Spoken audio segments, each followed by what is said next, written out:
आपके साथ हो, आपके साथ भी हो।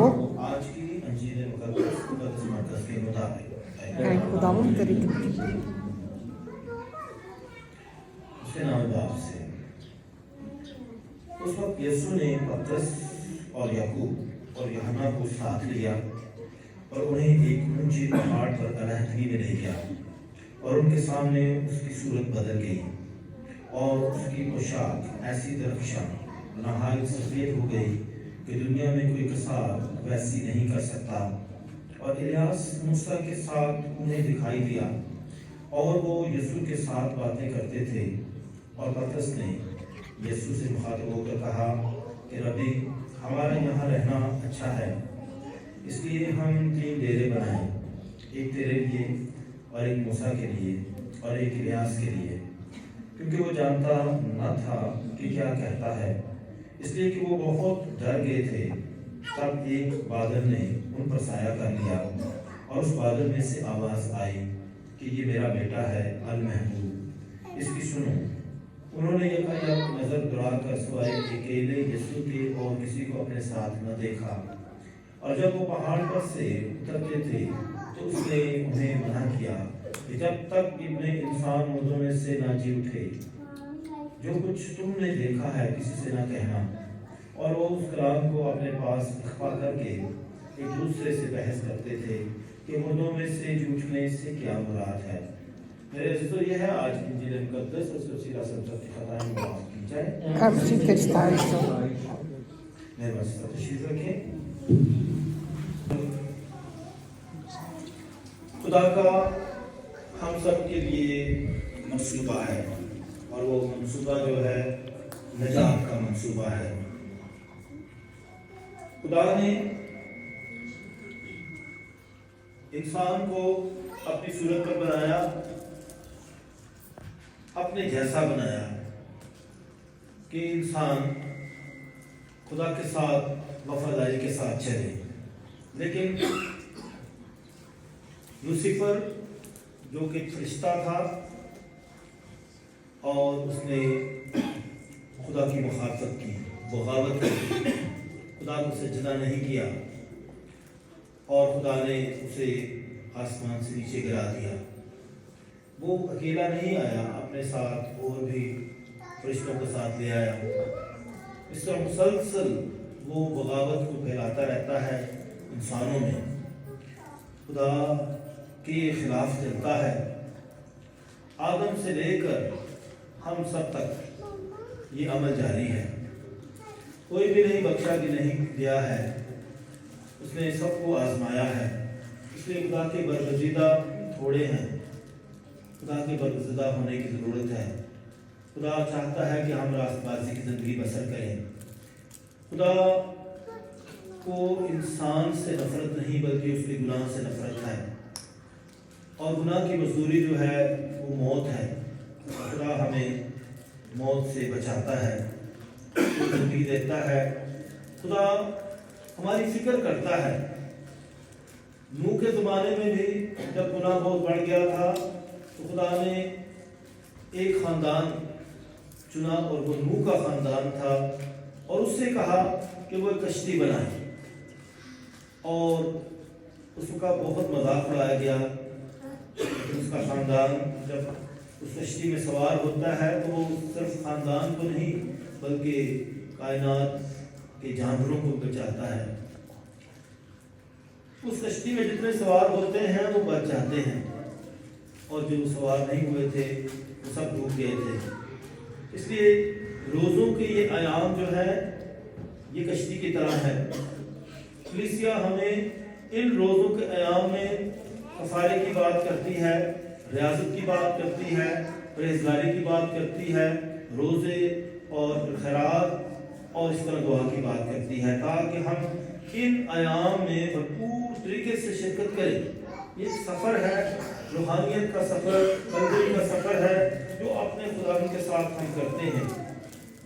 और शैतान मुसलसल आजमाता है। उसने अयूब जो बहुत रास्तबाज था उसे भी आजमाया, और अयूब जो है अपने बच्चों के लिए शफात करता है। शफात का मतलब है सिफारिश करना, अपने बच्चों के लिए दुआएं करना ताकि वो बच जाएं, लेकिन शैतान मुसलसल जो है दुख तकलीफें लेकर आता है और उससे बच्चे भी मारे जाते हैं। मुसलसल जो है शफाअत का अमल जारी है। हजरत इब्राहीम जो ईमानदारों का बाप है, हजरत इसहाक, हजरत यकूब जो मुसलसल आजमाए गए, और हजरत इब्राहीम भी आजमाया जाता है। खुदा उसे आजमाता है और उसकी आजमाइशें जो है वो अशिया की भी हैं कि सब कुछ छोड़ और इस सरजमीन की तरफ चल, इस सफ़र की तरफ चल, और वो अपनी जगह को भी छोड़ता है और सफ़र की तरफ चल पड़ता है। और फिर ये सिलसिला ख़त्म नहीं होता है, अब खुदा उसको एक और बड़ी आजमाइश में डालना चाहता है, और वो उसकी आजमाइश अपने रिश्तेदार हैं, उसका बेटा है, और वो कुरान मुक़द्दस में वो इसहाक है, जिसे वो मोरिया की सरजमीन में लेकर जाता है, मोरिया के पहाड़ पर, और दो नौकर भी लेकर जाता है, जो नौकरों को भी लेकर जाता है, उन्हें वहाँ खड़े कर देता है, और ये बच्चा जो है लकड़ियाँ उठाकर जाता है और उसके लिए मसबा बनाया जाता है, लकड़ियों को आग लगाई जाती है, और बच्चा कहता है कि हमारे पास लकड़ियाँ भी हैं और आग भी है, लेकिन मेंढा नहीं है, बर्रा नहीं है, जानवर नहीं है। तो उसने कहा खुदा मुहैया करेगा। खुदा ने उसके बेटे को कुर्बान नहीं होने दिया और उसने की जगह उसे जानवर मुहैया किया, और खुदा ने अपना बेटा बख्श दिया। इसलिए नए अहकाम में लिखा, खुदा ने दुनिया से ऐसा प्यार किया कि उसने अपना इकलौता बेटा बख्श दिया, ताकि जो कोई उस पर ईमान लाए हलाक न हो बल्कि हमेशा की जिंदगी पाए। तो खुदा ने अपना बेटा बख्श दिया है। मुसलसल जो है शफाअत का अमल जारी है। हर तरह से लोग आजमाए गए, आजमाइश में जो है लोग आजमाए जाते हैं, लेकिन इन आजमाइशों में हमें जो रूहानी मशक़ें होती हैं, रूहानी बातें होती हैं, रूहानी चीज़ें होती हैं, ये हमारी मददगार हैं, ये हमारे हथियार हैं और हमारी मदद करते हैं। और इन रूहानी चीज़ों में, अशिया में, रूहानी रस्मों में, इबादतों में, इन सारी जो ये रियासतें हैं, जो रूहानी मशक़ें हैं, इनमें खुदा की मौजूदगी है।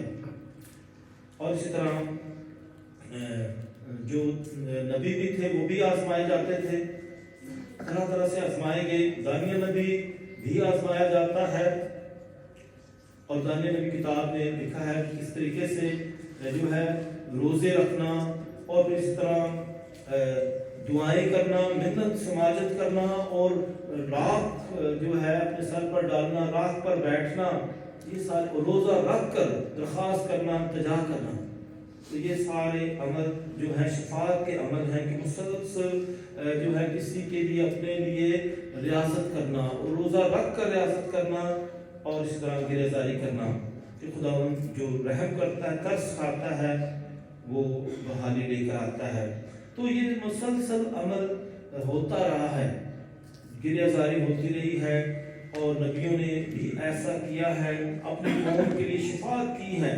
हज़रत इब्राहीम जब सदूम और गमूरा में गुनाह बढ़ गया था, तो उस वक्त भी वो खुदा के साथ जाकर बरगहनी करता है। अगर 50 लोग हुए तो क्या फिर भी तू इसको जगह सदूम और गमूरा को तबाह बर्बाद कर देगा? इसी तरह जो है नूह के ज़माने में भी ऐसे ही हुआ, और यूनुस नबी के वक्त भी ऐसा हुआ। शफाअत का अमल जारी रहता है, खुदा बचाना चाहता है, और खुदा अपने लोगों को इस्तेमाल करता है ताकि वो लोगों की रहनुमाई करे, खुदा से दरख्वास्त करे। तो खुदा के सामने शफाअत का अमल जारी व सारी रहता है। नबियों ने ऐसा किया है। उसके बाद हम बादशाहों को भी देखते हैं, बादशाह भी खुदा के सामने गिरहज़ारी करते हैं। दाऊद बादशाह ने जो है अपने बेटे के लिए खुदा के आगे गिरहज़ारी की, रोज़े रखे, दुआ करते हैं। तो इस तरह ये अमल जारी है। वालिदैन ने अपने बच्चों के लिए दरख्वास्तें की हैं, कौम ने अपने लोगों के लिए ऐसा किया है। तो खुदा बाइबल मुक़द्दस में बताता है किस तरीके से जो है शख्सी तौर पर भी लोग खुदा के सामने दरख्वास्तें करते हैं, गिरहज़ारी करते हैं, शफाअत करते हैं, اور اسی طریقے سے جو ہے گروپ بھی جو ہے مجموعی طور پر بھی لوگوں کے لیے ایسی درخواستیں کرتے ہیں۔ آصر کی کتاب میں دیکھ لیں کہ آصر خود بھی روزہ رکھتی ہے، سب کو کہتے ہیں سب روزہ رکھیں تاکہ بادشاہ کے ساتھ میری ملاقات کامیاب ہو جائے۔ تو اس طرح بائبل کے پرانے نامے میں ہمیں وہ بے شمار ایسے حوالہ جات ملیں گے جہاں جو ہے لوگوں نے خدا کے آگے گرہ زاری کی ہے، روزے رکھ کر گرہ زاری کی ہے، دعائیں کی ہیں، التجائیں کی ہیں، گروپ کی صورت میں شخصی طور پر لوگوں نے جو ہے خدا کے سامنے التجا کی ہے۔ نئے نامے میں دیکھیں تو کس طریقے سے یسوع مسیح بھی شفاعت کرتا ہے اپنے باپ سے، اپنے شاگردوں کے لیے شفاعت کرتا ہے کہ یہ بچیں، اور وہ باپ سے شفاعت کرتا ہے، ہمارا مددگار ہے۔ اور اسی طریقے سے شاگرد بھی جو ہیں ایسا عمل کرتے ہیں۔ اور پھر ہم دیکھتے ہیں جب مقدس پطرس جیل میں تھا تو پوری قوم اس کے لیے دعا کرتی ہے اور وہ جیل سے رہا ہو جاتا ہے۔ اسی طرح رسولوں کے اعمال میں ہم دیکھتے ہیں پولس رسول کے لیے بھی دعا کی جاتی ہے، برنباس کے لیے بھی دعا کی جاتی ہے، کلیسیا مختلف لوگوں کے لیے دعا کرتی ہے، شاگردوں کے لیے دعا کرتی ہے، ان کے مشن کے لیے کامیابی کے لیے دعائیں کی جاتی ہیں۔ صوبیدار نے، امیر شخص نے اپنے نوکر کے لیے خداوند سے التجا کی، جن کے لوگ وفات پا گئے انہوں نے یسوع مسیح سے درخواست کی کہ ان کے لوگ زندہ ہو جائیں۔ وہ جو بیمار ہو چکے تھے ان کے لیے یسوع مسیح سے شفاعت کی جاتی ہے۔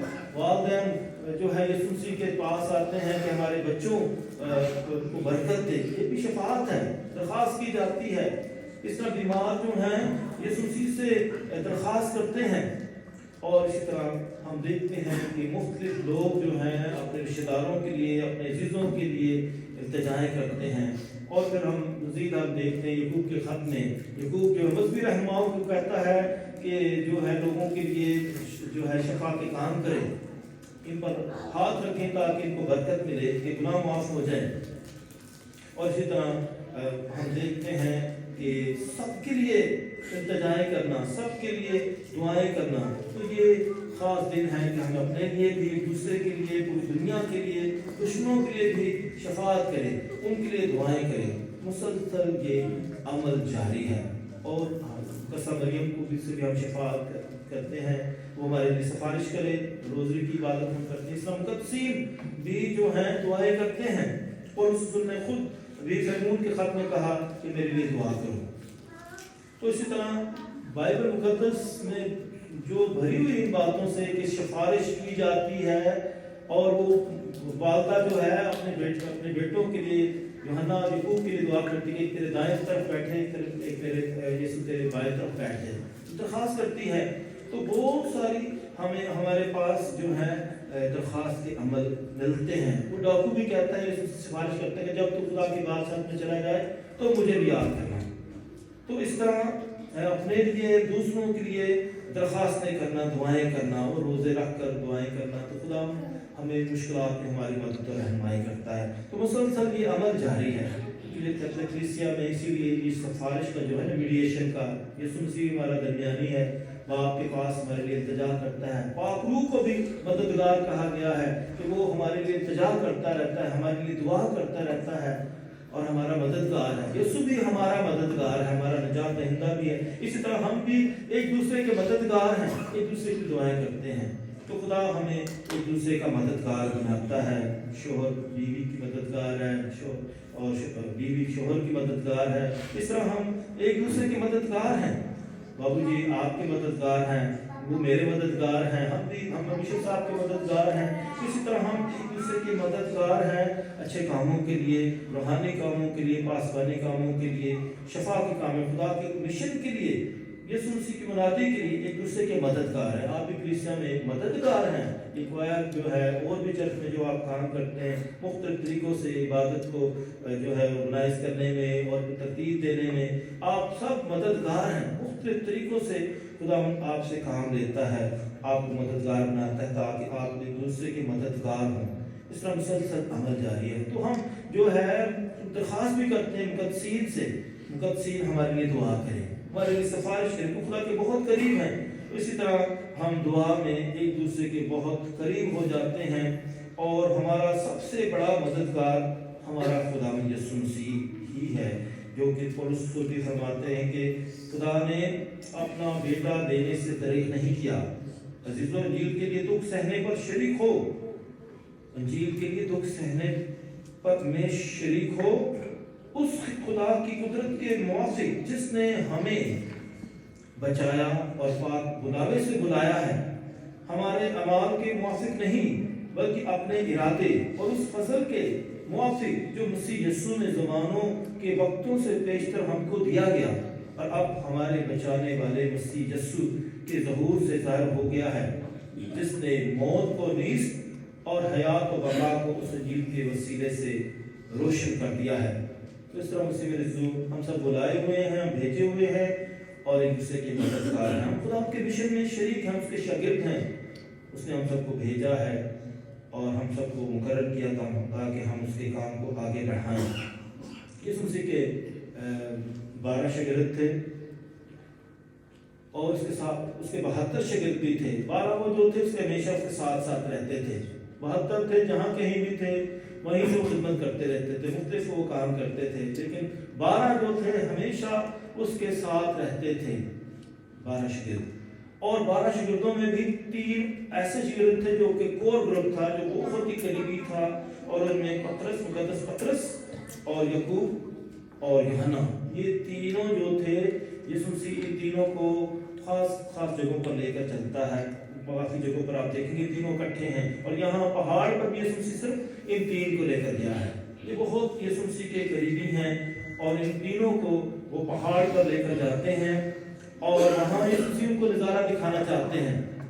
वहाँ यीशु मसीह पहाड़ पर जब ले जाते हैं तो वहाँ जब यीशु मसीह पहाड़ पर जाते हैं और ये दुआ के लिए गए हैं, पहाड़ पर दुआ के लिए गए हैं, और ताकि शागिर्द भी पहाड़ पर दुआ के लिए गए, यीशु मसीह भी पहाड़ पर दुआ करने के लिए गए। और दुआ करते हुए क्या होता है कि यीशु मसीह आसमान पर उठाए जाते हैं और उस दौरान 2 बड़ी हस्तियां इलियास और हजरत मूसा जाहिर होते हैं। ये हवाला आपको दूसरी अनाजील में मिलेगा, पहली जो 3 अनाजील हैं उसको मिलता है। किस तरीके से ये 2 बड़ी हस्तियां जाहिर होती हैं, क्योंकि हजरत मूसा शरीयत के लिए की नुमाइंदगी करते हैं, शरीयत की तरफ से गवाही देते हैं कि यीशु मसीह दर हकीकत खुदा का बेटा है, और तमाम नबियों की नुमाइंदगी जो है वो इलियास नबियों में बड़ा है, तो वो खास नुमाया है, तो वो उनकी नुमाइंदगी करते हैं, तो उनकी तरफ से गवाही देते हैं।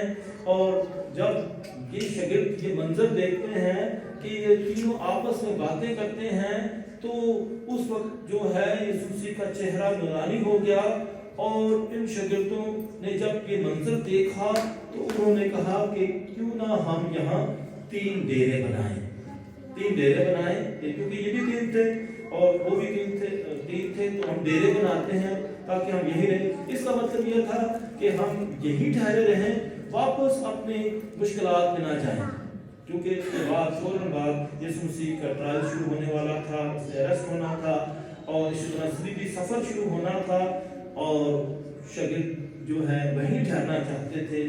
लेकिन जैसे लालच आता है तो जो है मंजर गायब हो जाता है, यीशु मसीह के अलावा दिखाई देता है। तो ये खास एक जो मंजर है, ये वाकया है, ये हमें सिखाता है कि हम जो है अपने कंफर्ट जोन से बाहर निकलें। बहुत दफ़ा हम जब मुश्किलात देखते हैं, मुसीबतें देखते हैं, तो हम कहते हैं कि हमने मुश्किल में नहीं जाना, तो बहुत दफ़ा हम गवाही के अमल में सुस्त हो जाते हैं और नेकी में भी सुस्त हो जाते हैं। एक राहिब खाने में कुछ राहिब थे, वो हमेशा इसमें भक्ति किया करते थे, दुआ करते थे, और एक जो था राहिब जैसे मिनिस्ट्री में रहते हैं, राहत खानों में इबादतें करते रहते हैं, तो वहाँ उसकी ख्वाहिश थी कि मुझे विजन मिले, कि रोया मुझे मिले, खुदा से हम कलाम हो जाए, तो मुझे उसका तजर्बा हो, उसका एक्सपीरियंस हो, उसका शख्सी तौर पर ये ख्वाहिश हमेशा उसके रहती थी, और इसके इंतजार में था एक दिन मुझे रोया मिले। और एक दिन जब वो इस तरह दुआ कर रहे थे, भक्ति कर रहा था, तो उसको रोया मिली। देखा कि हुजूरी हुई है खुदावंद की, और वो उससे बातें करता है। और फिर जब जिस वक्त ये रोया हुई, उसी वक्त घंटी बजी, और ये घंटी जो वहाँ पहले भी बजती थी, और वो बजी थी ताकि गरीबों को खाना दिया जाए। तो जब एक तरफ जो है गरीबों को खाना देने की घंटी बजी है, और दूसरी तरफ विजन आया है, और अब वो इसी कश में था कि वो क्या करे। अगर वो कहता अगर मैं चला जाता हूँ तो हो सकता है ये विजन चला जाए। फिर सोचने लगा कि मैं नहीं जाता हूँ, ये गरीब लोग तो हर दफा आते जाते रहे, घंटी भी हर रोज बजती है, लेकिन ये विजन बड़ी देर के बाद मुझे मिला है, तो मैं इसको खोना नहीं चाहता। तो अभी इसी कश में था, फैसला हो नहीं रहा था, और फिर उसने आखिर फैसला कर ही लिया कि वो जाएगा और जाकर उस गरीब को खाना देकर आएगा। और जैसे ही वो गया और जब खाना देकर वापस आया, तो सोच रहा था कि धन्य अब क्या होगा। जब आया देखा तो विजन वहीं का वहीं था। फिर उसे आवाज आई, बहुत खुश हो गया, उसे आवाज आई कि अगर तुम ना जाते तो मैंने तुमसे चला जाना था, मैंने तुम्हारा इंतजार किया है। इसी तरह बहुत दफा जो है हमें ये जो है आजमाइश होती है कि हम नेकी करें या ना करें। और ये खास दिन है कि हम इन रोज़ों के अयाम में जब रोज़े रखते हैं तो गरीबों की भी फिक्र करें। इसलिए रोज़े में जो है खैरात भी है, रोज़े में दुआ भी है, और जो है फाका भी करने का अमल है, ताकि हम खुदा की कुर्बत में रहें, खुदा के साथ मेल मिलाप में रहें। ये क्वालिटी टाइम होना चाहिए, जो है नेकी का टाइम वक्त होना चाहिए, कि हम भरपूर तरीके से इस सारे अमल में शामिल हों। उसी वजह से इन रोज़ों के याम में मैं ये सजेस्ट करना चाहूँगा कि आप ज़रूर रूहानी जो मशक़ें हैं इनमें जब शिरकत करते हैं, तो आप ज़रूर बाइबल मुक़द्दस की कोई किताब ले लें, कोई एक किताब ले लें, नए नामे से ले लें, उसको आप पढ़ें, या मुकाशवा किताब ले लें, जो किसी इंजील को ले लें, तो आप शख्सी तौर पर आप खुद पढ़ें या अपने ख़ानदान के साथ बाइबल स्टडी करें। आज रोज़ियों भी आपके सामने आएंगी, तो आप रोज़री जो है ख़ानदानी तौर पर रोज़री भी पढ़ें, क्योंकि इसमें पूरी बाइबल मुक़द्दस है, क्योंकि ये बिब्लिकल है। और फिर इसी तरह यीशु मसीह की सारी बातें हैं, तो इसमें सारे वाक़यात हैं। तो इसलिए ये रोज़री जो है बिब्लिकल भी है, और ये क्राइस्ट सेंटर्ड भी है, यीशु मसीह इसका मरकज़ है। तो इसमें पूरी बाइबल की सारी कहानी जो है, निजात की कहानी, यीशु मसीह की खुशियाँ, यीशु मसीह की खुशी के भेद, यीशु मसीह के जलाल के भेद, नूर के भेद और दुख के भेद, पूरी सारी बातें आप इसके अंदर देखते हैं, प्रवृत्त करते हैं। आप जो है ये भी रूहानी मशक़ कर सकते हैं, ये हमारा रूहानी हथियार है। तो ये भी आप शख्सी तौर पर और ख़ानदानी तौर पर ज़रूर करें। और फिर उसके साथ ही जमायती तौर पर भी जो है आप जुमे की इबादत करते हैं, ये 14 मकामात की इबादत, तो ये भी यीशु मसीह के साथ रूहानी सफ़र है, सलीबी सफ़र है कि तुम अपनी अपनी स्लीब उठाओ और मेरे पीछे बोलो। तो ये शख्सी बातें भी हैं, मशक़ें भी हैं और जमायती भी हैं, और इन दोनों के साथ जो है भरपूर तरीके से हम खुदा की कुर्बत का तजर्बा कर सकते हैं। इस भरपूर तरीके से हम खुदा का फजल हासिल करते हैं और अपने आप को ईश्वर के लिए तैयार करते हैं, निजात के लिए तैयार करते हैं। खुदा हम सबको ऐसा करने की तौफीक अता फरमाए। आमीन।